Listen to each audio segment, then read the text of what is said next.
Vamos começar, pessoal, fazendo a oração, né? Hoje o assunto ele é muito importante e precisamos estar orientados pelo Santo Espírito.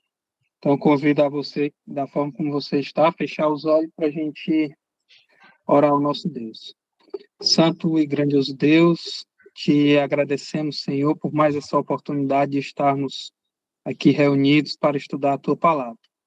Iremos, Senhor, tratar de um assunto de extrema importância, um assunto que o Senhor, na Tua Palavra, nos chamou a atenção diversas vezes, nos mostrando, Senhor, sinais, pontos, marcos importantes para que fôssemos alertados e ficássemos atentos, Senhor, para a brevidade da Tua volta. Que o Senhor, com o Teu Santo Espírito, nos oriente e nos guarde nesse estudo, é o que te pedimos em nome de Jesus. Amém. Amém. Então, se quiser, Dani, fazer um resumo, como você sempre está fazendo, fica à vontade, aí a gente começa abordando o tema.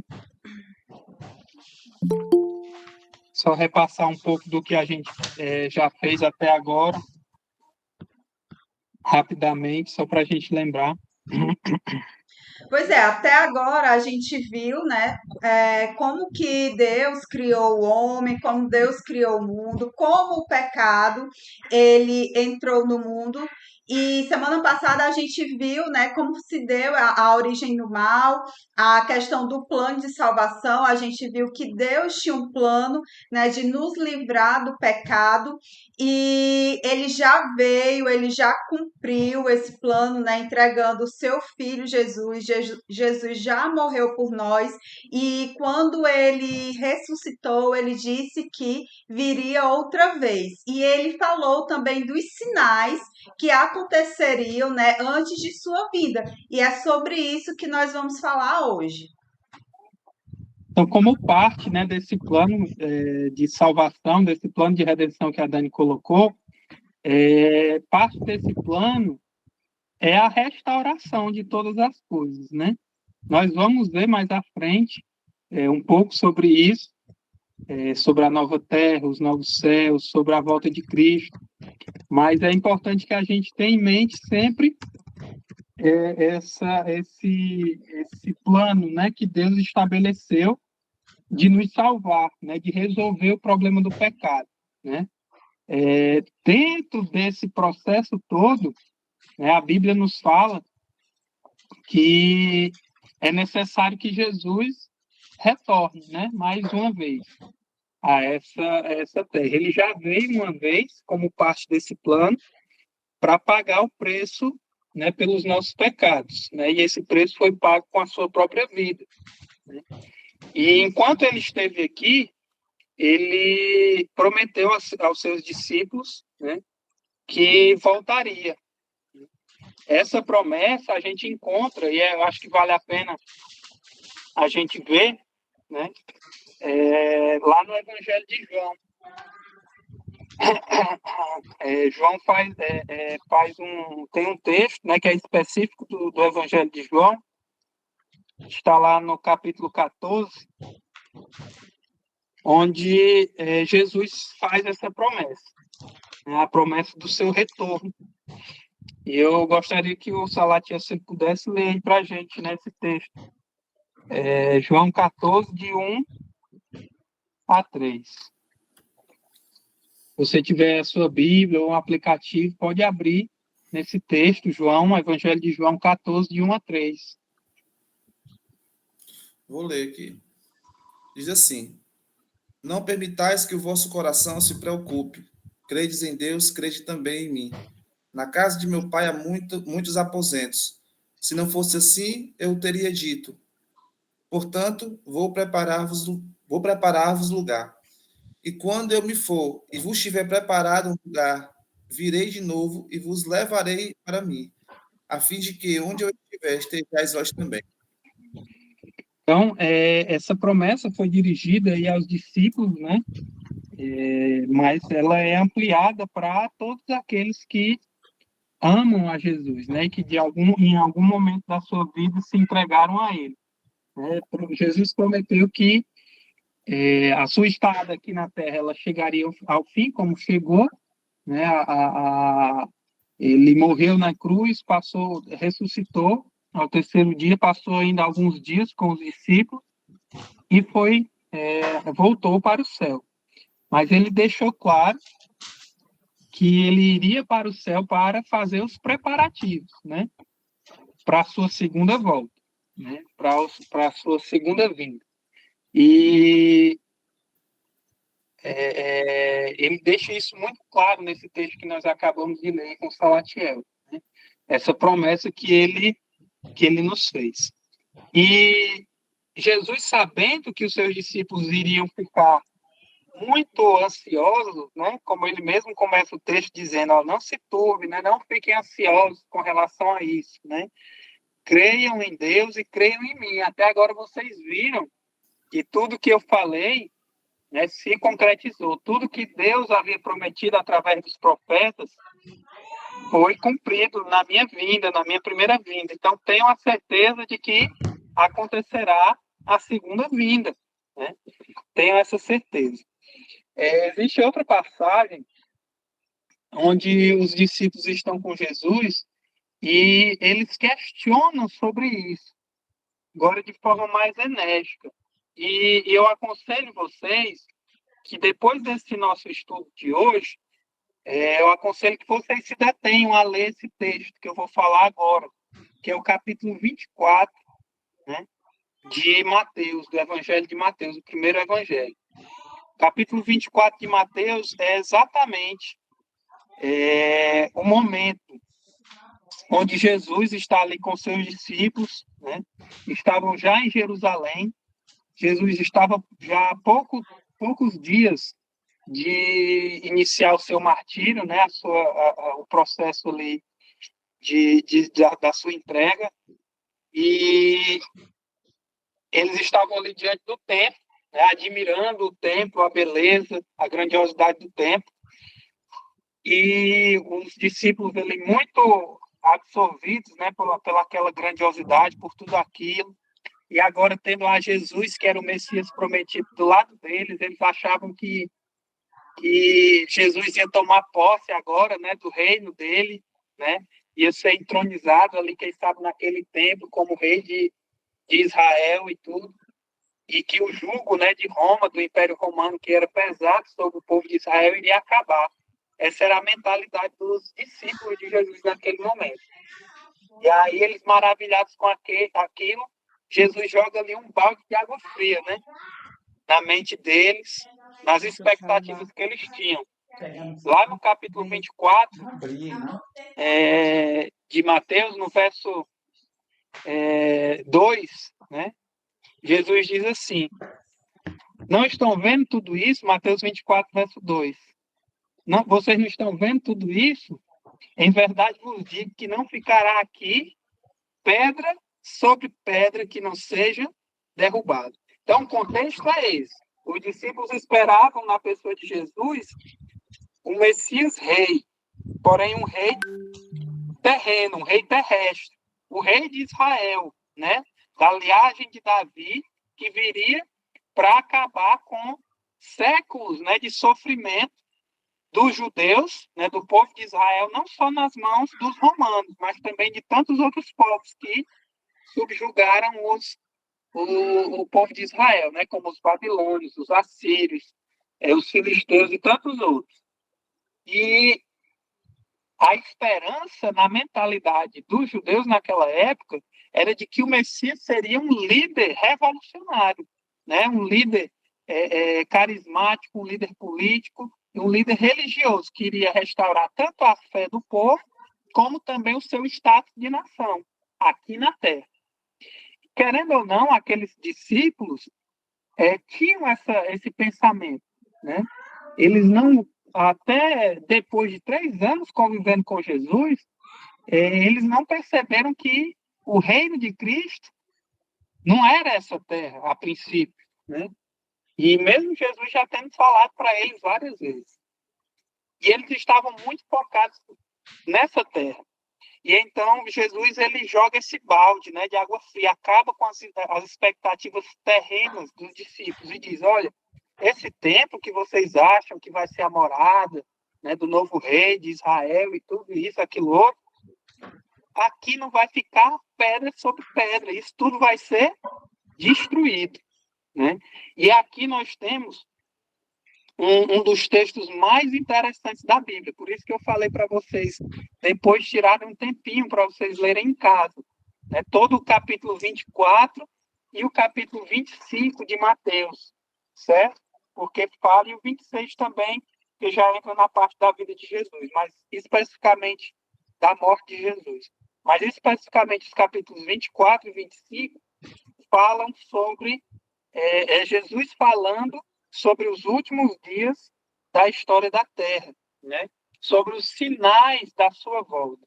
E a gente tem aqui um texto que é muito inteligente, porque Jesus conseguiu fazer um discurso para os discípulos através de parábolas, através de detalhes que ele coloca aqui, profecias que ele faz aqui, que tem mais de uma aplicação, né? Profecias que se aplicam tanto para o tempo em que os discípulos viveram, né? Como também se aplicam para os últimos dias da história da Terra, né? Os momentos que antecedem a volta de Jesus. Jesus conseguiu, em um discurso só, fazer essa dupla aplicação, certo? Que é muito interessante. E, de maneira resumida, no capítulo 24, os discípulos perguntam, né? Mas, Senhor, depois que Jesus fala para eles que não ficaria nada do templo, né? Que não fosse derrubado. E aí os discípulos se aproximam de Jesus e perguntam: Senhor, então quando é que essas coisas vão acontecer, né? E quais são os sinais, né, para a tua vinda? E para que o tempo, para mostrar para a gente que o tempo está se aproximando. E aí Jesus passa, a partir do verso 4, do capítulo 24, Jesus passa a discorrer, a falar sobre esses sinais. E a partir daqui que a gente realmente começa o nosso estudo. Jesus ele resume os sinais que antecedem a sua volta em 3 grupos de sinais, basicamente, né? Ele diz para os discípulos e disse para nós que antes dele voltar, ou próximo dele voltar, haveria sinais na Terra de 3 formas. No mundo social, ou seja, dentro da sociedade, na questão política, econômica, haveria sinais no mundo religioso, certo? No que concerne às religiões do mundo, e nas pessoas religiosas também manifestariam sinais específicos, e também no mundo natural. Haveria alguns sinais dentro da natureza que, juntando tudo isso, quando esses sinais todos estivessem em harmonia, eles estivessem acontecendo todos juntos, era uma prova para os seus discípulos que ele estava perto de voltar, certo? Então, o capítulo 24 e 25 discorre sobre esses sinais. E o nosso estudo de hoje vai falar sobre isso, tá certo? E aí eu queria perguntar aqui ao Salatiel e ao pai, né? Dentro dos sinais do mundo social, por exemplo, né? O que é que Jesus destacou que chamaria a nossa atenção, que deveria chamar a atenção dos seus discípulos, dos seus seguidores, para os sinais na sociedade, no mundo, de um modo geral? Começar pelos mais velhos aí. Nessa parte aí, nós podemos destacar o que está escrito pelo apóstolo Paulo no capítulo 3, do verso 1 ao 4, da segunda epístola dele a Timóteo. Quem tiver sua Bíblia, abra suas Bíblias, né? Em 2 Timóteo, a segunda epístola de Paulo a Timóteo, no capítulo 3, verso 1 a 4. Aí mostra os sinais que haveria no mundo social, o que iria acontecer nesses últimos dias antes da volta de Jesus com a sociedade, de um modo geral. E nós encontramos a seguinte declaração do apóstolo Paulo. Ele diz o seguinte: sabe, porém, isso, nos últimos dias sobrevirão tempos difíceis, ou seja, antes da volta de Jesus, pois os homens serão egoístas, avarentos, jactanciosos, arrogantes, blasfemadores, desobedientes aos pais, ingratos, irreverentes, desafeiçoados, implacáveis, caluniadores, sem domínio de si, cruéis, inimigos do bem, traidores, atrevidos, enfatuados, mais amigos dos prazeres do que amigos de Deus, tendo forma de piedade, negando-lhe, entretanto, o poder. Foge também destes. Aí eu pergunto para vocês, é uma radiografia ou não da sociedade em que nós vivemos atualmente? Será que nos dias em que nós vivemos na atualidade, nós temos homens que são egoístas, que só pensam em si, que desprezam completamente as outras pessoas com o intuito de adquirir bens, de ganharem cada vez mais à custa dos outros, sem procurar saber se está destruindo vidas, famílias ou não. Então, pessoas totalmente egoístas e, conforme o apóstolo Paulo diz, avarentos, arrogantes. É só o que a gente vê hoje na sociedade de modo geral. Blasfemadores, pessoas que blasfemam contra Deus, que não acreditam em Deus, desobedientes aos pais, isso nem se fala. A gente olhar para a família da forma como nós vemos na atualidade, a gente vê as coisas totalmente investidas, os valores totalmente investidos, né? As pessoas, os filhos não têm mais aquele respeito que tinha aos pais como tinham antigamente. Então, esses valores eles se investiram completamente. Caluniadores, sem domínio de si, cruéis, inimigos, né, do bem, traidores, atrevidos, enfim. É uma radiografia, antes amigos dos prazeres do que amigos de Deus. É uma radiografia exatamente da sociedade em que nós vivemos na atualidade. O que eu tenho a falar sobre essa questão, que eu tenho percebido, é de que a gente, vendo a sociedade de forma coletiva, se expressando, a gente percebe uma hipocrisia muito grande. Porque no individualismo, quando o camarada está em casa, ou quando ele não está no meio daquele grupo que se expressa falando algum grito de guerra que é utilizado em prol da sociedade, em prol de uma causa aparentemente boa, mas quando ele está sozinho, ele não faz parte mais daquele grupo, e aí o negócio agora esbanja tudo isso que o Paulo acabou de ler em 2 Timóteo, né? A gente vê isso bastante na questão, daqui um exemplo bem prático, a gente fala da questão política e fala agora fugiu a palavra da minha cabeça, né? Quando você engana o outro, quando você quer tirar proveito, fugiu a palavra da minha cabeça. Corrupção, pronto, corrupção. E aí, às vezes, o camarada tem a oportunidade, quando ele está sozinho, parado por um guarda, ou até quando ele está no dia a dia dele, uma coisa simples, se ele tiver a oportunidade de ser corrupto, ele vai ser. Mas esse mesmo indivíduo é o que briga por uma causa melhor, ou se manifesta por uma causa melhor. E o que o Paulo falou realmente uma radiografia da sociedade, o que Timóteo está falando aí, né? É o que muitas vezes, até eu, como pessoa fazendo parte da sociedade, me coloco também. Às vezes egoísta, ganancioso, presunçoso. Então é importante que a gente esteja se policiando, porque a gente não está isento de fazer parte disso. A gente tem que estar atento a não fazer parte disso, porque são características de pessoas que, de certa forma, estão manifestando a volta de Cristo, que Cristo vai voltar, só que estão manifestando de uma forma negativa, e não da forma que Cristo me chamou para manifestar sobre a volta dele, né? Que era falando. Então, Viu, Júnior? Tanto o pai como o Salatiel, eu acho que travou aqui, né? valeu. Jesus, ele Voltou? também fala Ah, isso. Jesus também fala isso no capítulo 24, né?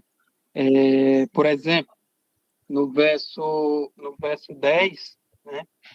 Ele fala, ó, verso 10 do capítulo 24, nesse tempo, muitos hão de se escandalizar, trair-se-ão, odiarão uns aos outros, enganarão uns aos outros, né?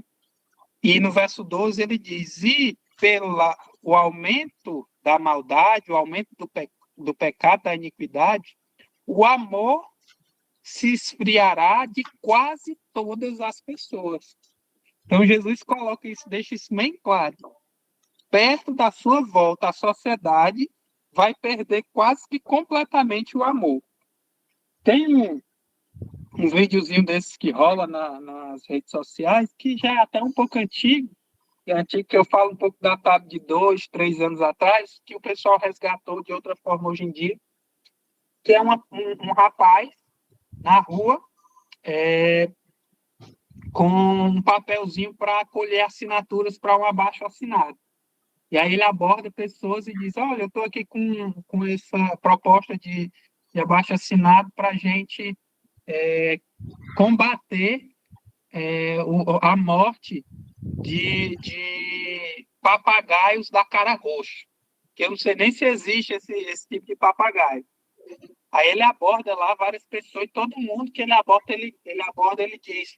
A pessoa diz, não, com certeza, eu quero participar, eu quero defender os papagaios da cara roxa e tal e tal. A pessoa não sabe nem se esse papagaio existe. Aí a pessoa assina lá e tal, e aí, quando a pessoa assina, ele pergunta, eu tenho outro abaixo-assinado aqui, se você puder assinar também, contra o aborto, né, de bebês, né, o aborto de bebês. Aí a pessoa pega e diz, não, isso aí eu não assino não, né? Ela fala ali na hora, ó, vou defender o papagaio da cara roxa, mas a vida de um bebê que não tem defesa nenhuma, ela não aceita, né? Defender, lutar por aquele direito da vida daquela criança. Então, Jesus nos alertou que nos últimos dias o amor ia se esfriar, ia sumir praticamente do coração de todas as pessoas. E como o Pai deixou isso bem claro com o texto de 2 Timóteo, a realidade da nossa sociedade hoje é exatamente essa, né? Uma sociedade que está corrompida e os princípios e os valores morais que existiam antigamente já foram deixados de lado, né? Uma sociedade onde o amor não só esfriou e desapareceu, mas foi corrompido, né? E tem outras projeções hoje em dia. O amor que a Bíblia nos ensina não é o amor que é pregado hoje em dia. Essa é a realidade, né? O amor verdadeiro esfriou, deixou de existir e hoje levanta uma bandeira de um outro tipo de amor, que é manifesto das formas mais asquerosas que a gente pode imaginar, que vão totalmente de encontro com o que a palavra de Deus nos ensina sobre o que é o amor, né? E esse talvez seja o ponto, dentro da questão dos sinais do mundo social, que mais chama a nossa atenção, né? A condição do ser humano em si, né? Que afeta a sociedade, né? Jesus ele fala também que por conta desse egoísmo, desse egocentrismo, dessa falta de amor do ser humano, isso ia se manifestar na sociedade através de tumultos sociais. Haveria guerras, né? No verso 6, ele fala exatamente isso, do capítulo 24. Ele diz que vocês vão ouvir falar de guerras, rumores de guerras, né? Não se assustem, ele diz, porque é necessário que isso aconteça. E aí no verso 7 ele diz: porque vai se levantar nação contra nação, reino contra reino, né? E haverá fome e mortes em vários lugares. Ele fala isso aí no capítulo 24.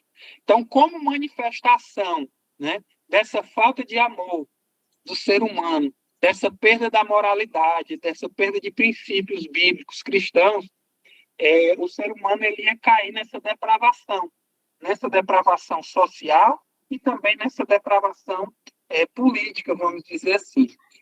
Se a gente pega, por exemplo, o século XX, né, o século passado, ele ficou conhecido como a era, né, dos extremos, ou a era da violência, né?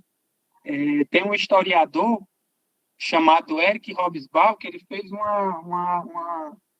uma série de livros que é muito boa.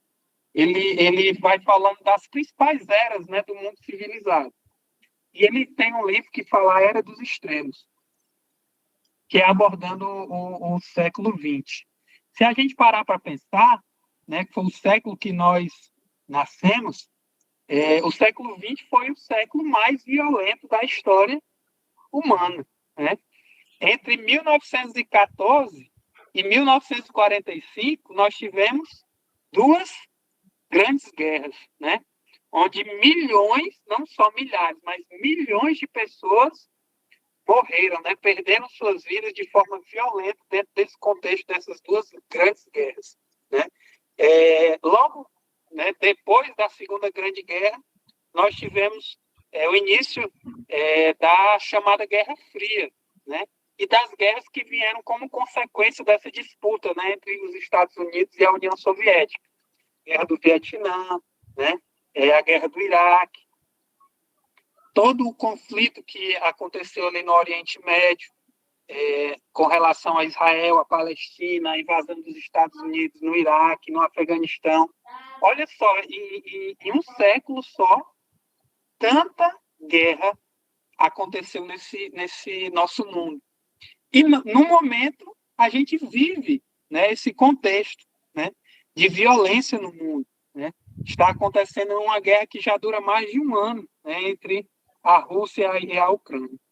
Mas aí você pode falar, alguns vão pensar, mas guerra sempre existiu. O que Jesus está dizendo aí pode se aplicar a qualquer momento da história da Terra, né? Da história da civilização, porque sempre houve guerra.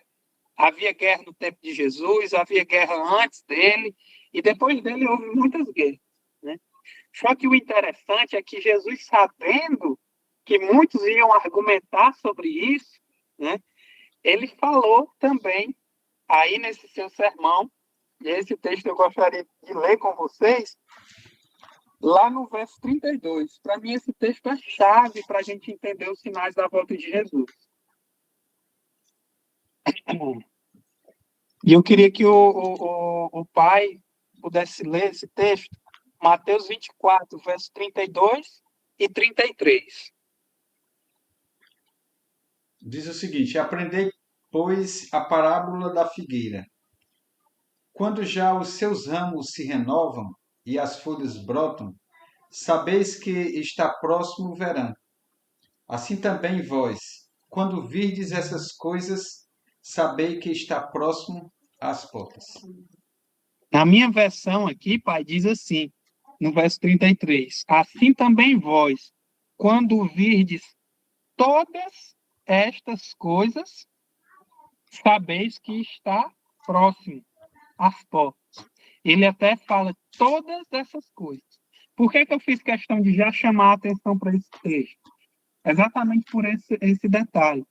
Muitos aí que têm visões diferentes sobre o fim dos tempos, ou mesmo que não acreditam que esse mundo vai se acabar, ou que mesmo vai se acabar, mas que não tem nada a ver com Jesus ou com a volta dele, e tem esse argumento de dizer, olha, sempre houve guerra, a Bíblia diz que vai haver também doenças, terremotos e tal, sempre houve isso, né? O mundo sempre foi cheio dessas coisas.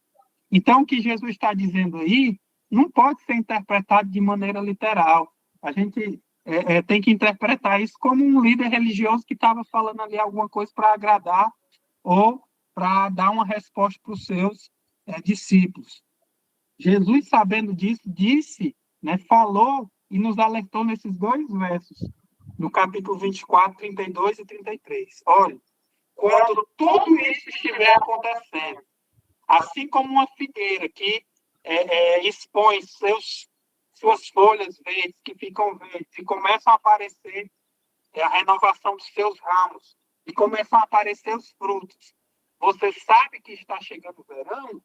Assim também, quando todo esse palco, né, quando todos esses sinais no mundo social, no mundo religioso e no mundo natural estiverem acontecendo diante dos seus olhos, saibam que isso é sinal de que a minha vida está próxima. Né? Então, você pode dizer, tinha guerra na época de 500 anos atrás, na Europa, vivia em guerra, vivia. Mas o contexto religioso era diferente do que a Bíblia nos fala. O contexto do mundo natural era outro do que a Bíblia nos fala. O que eu estou querendo dizer é que hoje, o momento que a gente está vivendo, como nós vamos continuar a ver, está mostrando para nós que, de acordo com a Bíblia, nós estamos vivendo nos últimos dias.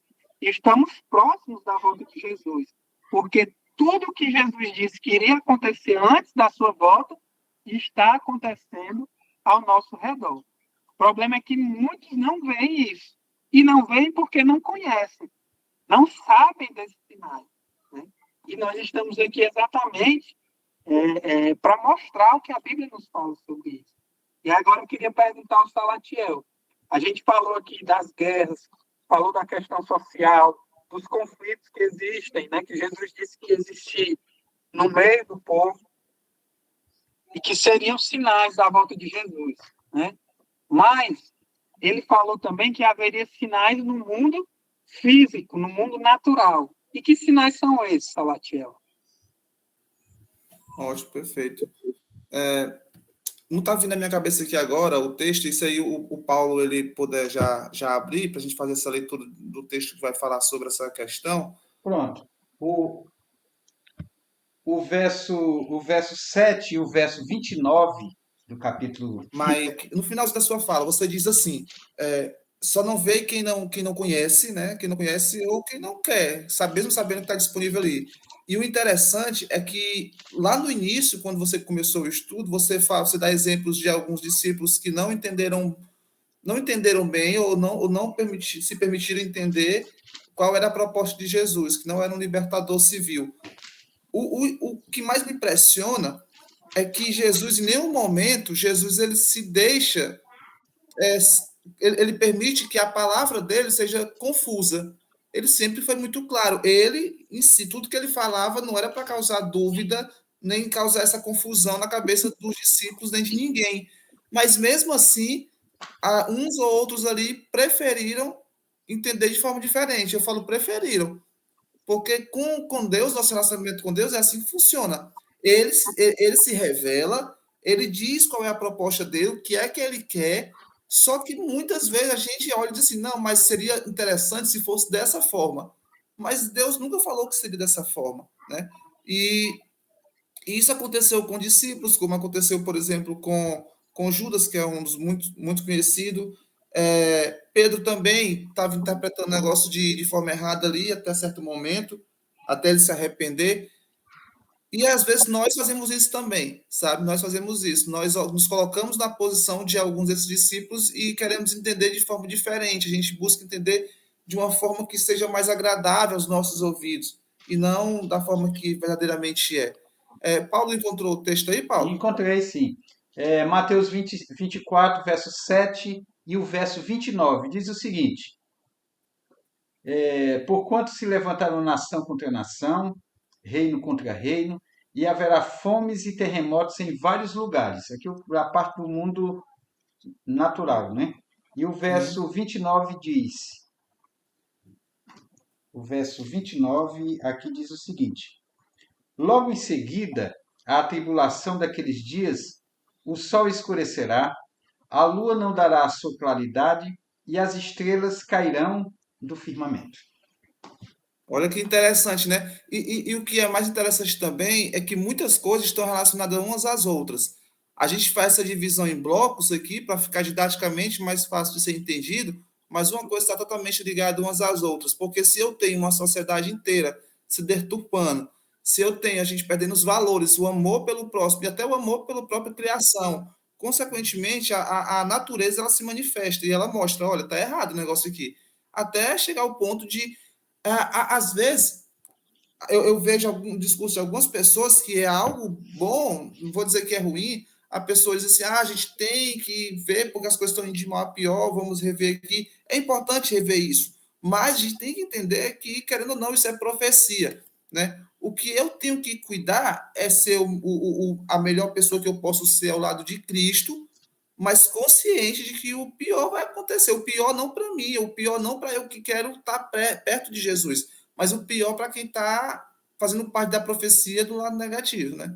Exatamente. E quanto a essa previsão de Jesus no mundo natural, os sinais que iriam ocorrer, nós temos na história, ela registra fatos que ocorreram. Ele diz aqui que, no verso 29, que naqueles dias o sol iria escurecer, a lua não dará a sua claridade e as estrelas cairão do firmamento. Esses seriam sinais no mundo natural. Mas será que isso ocorreu? Será que a história registra esses fatos como ocorridos? A história registra. Nós temos, por exemplo, registrado na história o escurecimento do Sol e da Lua, que foi registrado no dia 19 de maio de 1780, né?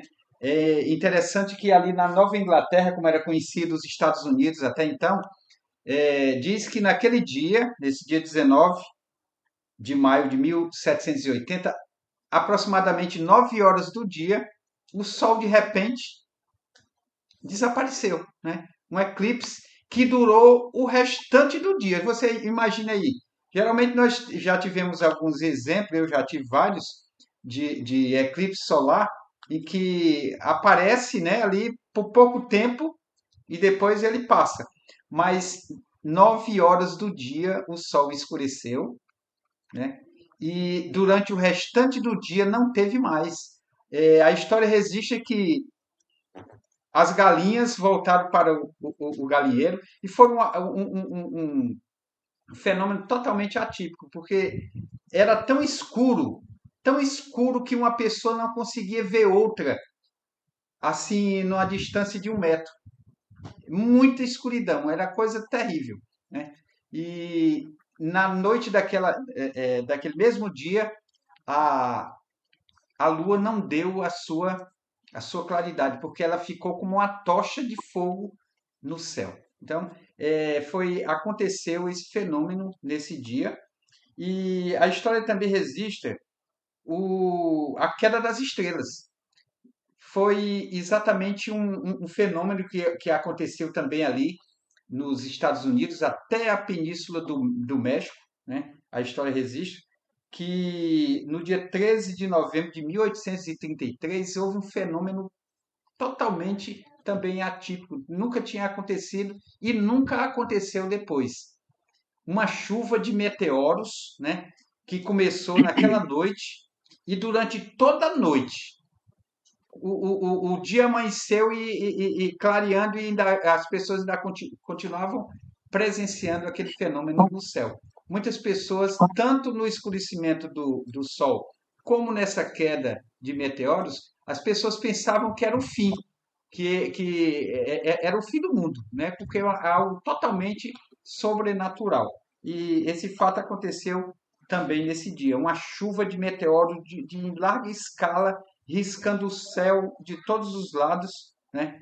E foi o cumprimento exatamente da queda das estrelas que aconteceria. Porque quando nós presenciamos um fenômeno desse no céu, o que é que a gente diz? É uma estrela cadente, né? Uma estrela cadente. Agora, imagine aí milhões e milhões dessas estrelas cadentes riscando o céu ao mesmo tempo, né? E foi exatamente o que foi previsto por Jesus naquela época.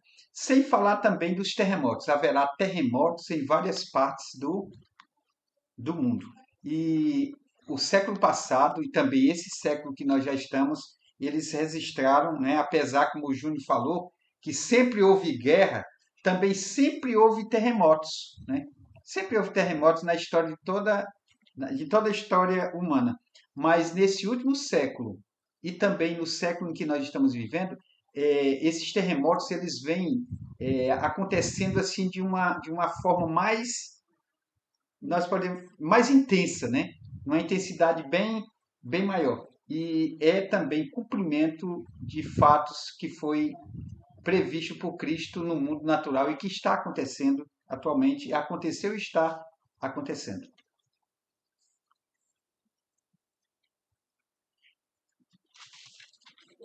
Acabou. Tá bom. E pai, Sim, e acabou cortando algumas coisas que o senhor falou. sim, Mas é importante isso que o senhor estava falando agora, porque, por exemplo, com relação a essa questão dos terremotos, esses dias mesmo, estava vendo um encontro entre um pastor protestante, eu não lembro qual é a denominação dele, e um cientista, que é bem conhecido, é até conhecido como Sergião dos Foguetes. Ele tem um canal bem conhecido na internet que fala muito sobre astronomia e tal. E o Sérgio, esse cientista, ele é geofísico, geólogo geofísico. E a especialidade dele é exatamente essa parte de terremotos, né? Ele tem especialidade, é doutor nessa área. E aí esse pastor, ele usou esse texto, né, de Jesus para falar sobre os terremotos. E ele foi infeliz na forma como ele falou, porque ele disse assim, olha, Jesus, a Bíblia ela é muito coerente e tal, porque Jesus fez uma previsão dizendo que próximo dele voltar, a quantidade de terremotos iria aumentar, né?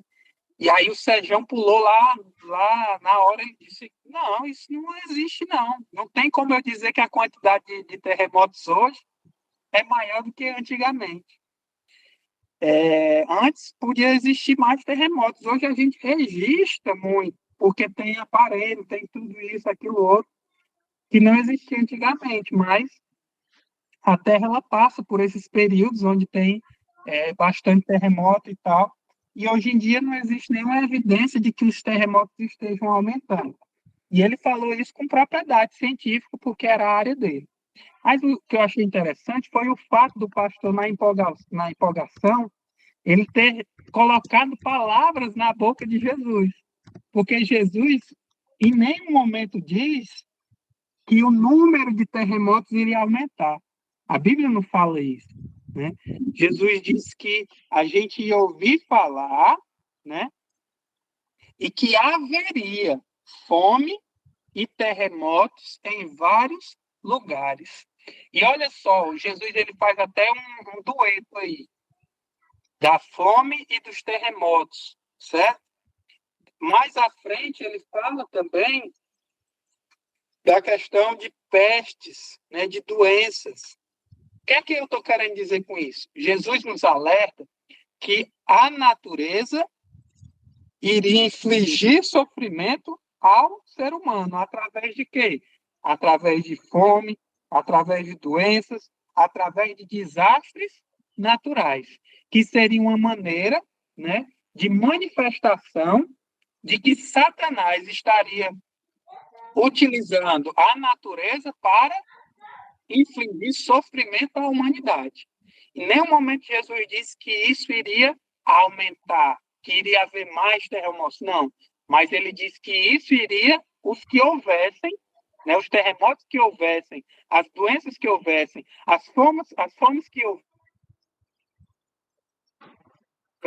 cada vez mais elas iriam infligir sofrimento ao ser humano. E ia ser uma manifestação do que a maldade é capaz de fazer, do que o pecado é capaz de fazer contra o ser humano.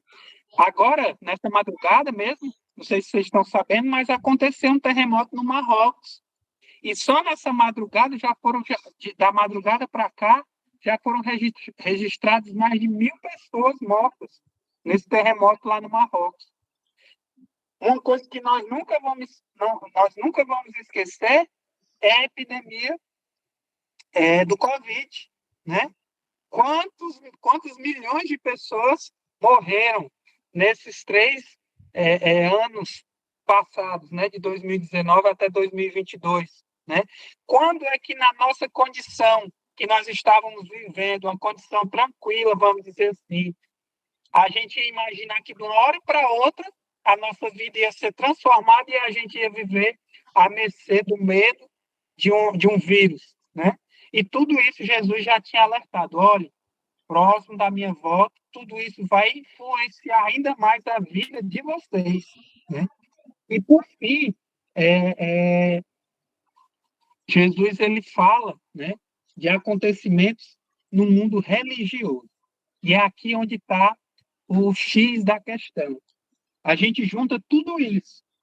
A questão social, da maldade, das guerras, do sofrimento social, a questão do sofrimento da natureza, do homem sofrendo por conta da natureza através de doenças, epidemias, morte por catástrofes, terremotos, tudo isso.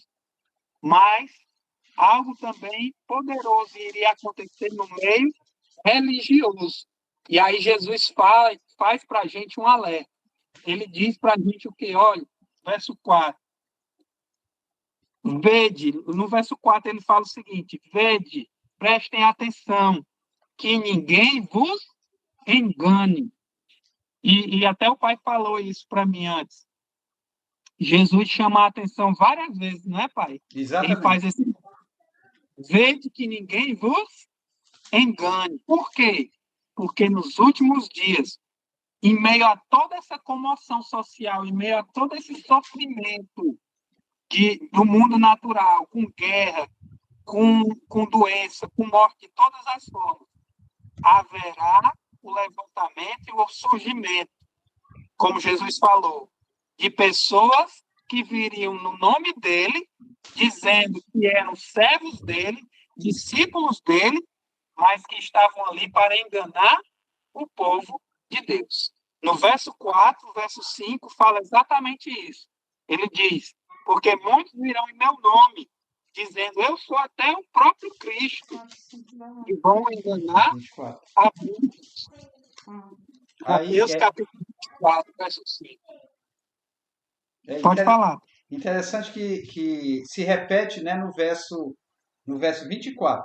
Um assunto, quando é importante dentro da Bíblia, ele é repetido várias vezes. E dentro desse capítulo 24, Jesus ele repetiu, né? No verso 4 e 5 e no verso 24 ele diz. 11 aqui, ó. Exatamente. O 11 também, né? O 11 também diz. Olha o que diz o verso 11. Levantar-se-ão muitos falsos profetas e enganarão a muitos. O verso 11 diz. E no 24 diz. Porque surgirão falsos cristos e falsos profetas, operando grandes sinais e prodígios, para enganar, se possível, os próprios escolhidos. Então, aí nós vemos... E ele fala aí no verso 25, né? Vede, preste atenção que eu estou dizendo isso para vocês não serem enganados. Um alerta, né? Mais um alerta. Então, no verso 26, ele repete de novo, olha, preste atenção, porque vão gritar e dizer, olha, eu estou ali, Jesus está ali, Cristo está ali, né? Tentando mas enganar. Que não é ele. Exatamente. Então, é interessante que nesse mundo religioso, no mundo religioso, os sinais, né? Os falsos cristos, os falsos profetas, realizando sinais, prodígios, curas. Você abre um canal de televisão hoje, ou internet, qualquer canal desse, qualquer rede social, você vê ali vários e vários pregadores, né? Pretensos pregadores, ali com as suas mensagens, muitas vezes totalmente fora de contexto bíblico, com o intuito unicamente de confundir as pessoas, de trazer coisas para deixar a pessoa totalmente confundida, com medo, com receio de algumas coisas que estão acontecendo, exatamente por conta de um texto fora do contexto. E o objetivo maior, vocês podem olhar que eles procuram sempre incentivar a cura, eles sempre procuram também incentivar, chamar a atenção das pessoas para a prosperidade financeira e prometendo coisas, né? Ah, você me dá isso que você vai receber muitas vezes em troca. E fazendo ali, prometendo sinais, prodígios, curas, vários tipos de coisas. Foi previsto por Cristo que muitos iriam surgir com essa tendência de enganar, e é exatamente isso que nós estamos vendo no mundo religioso de um modo geral. Igrejas e mais igrejas surgindo, se levantando, líderes e mais líderes religiosos se colocando como apóstolos, bispos, missionários, enfim, vários títulos que eles têm ali exatamente para chamar a atenção das pessoas para si, não para Cristo, com o intuito de enganar e tirar proveito dessas pessoas. Na realidade, desviando, né? Exato. Porque Jesus fala desses sinais para mostrar que ele estava próximo de voltar. E esses falsos profetas que o próprio Jesus nos alerta, teriam o papel de desviar, como ele mesmo falou, de enganar, se possível, até os próprios eleitos. E o que a gente quer deixar de alerta para vocês que estão nos acompanhando é que o foco da Bíblia, o foco de Cristo, é chamar a nossa atenção para a realidade de quem nós somos e de que precisamos de um Salvador. Quando a gente entende isso, precisamos entender que esse Salvador vem buscar o seu povo, né?